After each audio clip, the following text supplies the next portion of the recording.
घोड़की गुरुद्वारो साहिब घोड़की तरफ़ां बीबी Nanaki maternity home घोड़की में 8 ऐं 1 ॾींहं वारो मुफ़्त मेडिकल कैंप मुनक़द कयो वियो। कैंप जो इफ़्तिताह नामियारे gynaecologist doctor Tayyaba Chachar, child specialist doctor Ashok Kumar ऐं medical specialist doctor Niranjan Bhatia ऐं गुरुद्वारो साहिब घोड़की जे शेवाधारी सरदार दर्शन सिंह कयो। कैंप में मुख़्तलिफ़ बीमारियुनि जा माहिर डॉक्टर मौजूदु हुआ, जिन 200 खां वधीक मर्दनि, औरतुनि, ॿारनि ऐं बुज़ुर्गनि जो मुफ़्त चेकअप कयो वियो।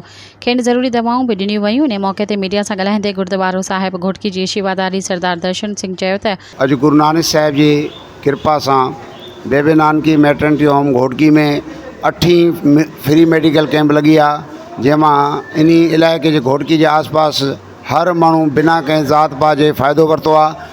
डॉक्टर साहिबान मुफ़्त जेका चकास कई आहे, मुफ़्त दवाऊं ऐं संगत खां इहा आसी सां घुरींदा त तव्हां आसी सां बख़्शो। इहो सिलसिलो हमेशह लाइ जारी रहे ऐं आस पास जे संगत खे जेको आहे शहरवासियुनि खे इहो असां इतलाह ॾियूं था पिया इन तव्हांजे मीडिया जे थ्रू त आईंदा बि जेको आहे कैंप जेके लॻंदा रहंदियूं। ख़ासि करे असां अखियुनि जो कैंप जेको आहे लॻाईंदासीं नेक्स्ट टाइम, जंहिंमें मुफ़्त जेको आहे फ्री चकास मुफ़्त ऑपरेशन कया वेंदा। सो गुरु नानक साहिब गुरु नानक नाम लेवा संगत खे वेंदी आहे। हीअ सॼी बेबे नानकी हॉस्पिटल जो कार्य जेको आहे तव्हां संगत जे सहयोग सां हले थो पियो। आख़िर में सरदार दर्शन सिंह सभिनी डॉक्टरनि ऐं रज़ाकारनि जो शुक्रिया अदा कयो, जिन पंहिंजी ख़िदमतूं इंसान जी भलाई लाइ पेश कयूं। कैंप में आयल मरीज़नि लाइ खाधे जो बि इंतज़ाम कयो वियो।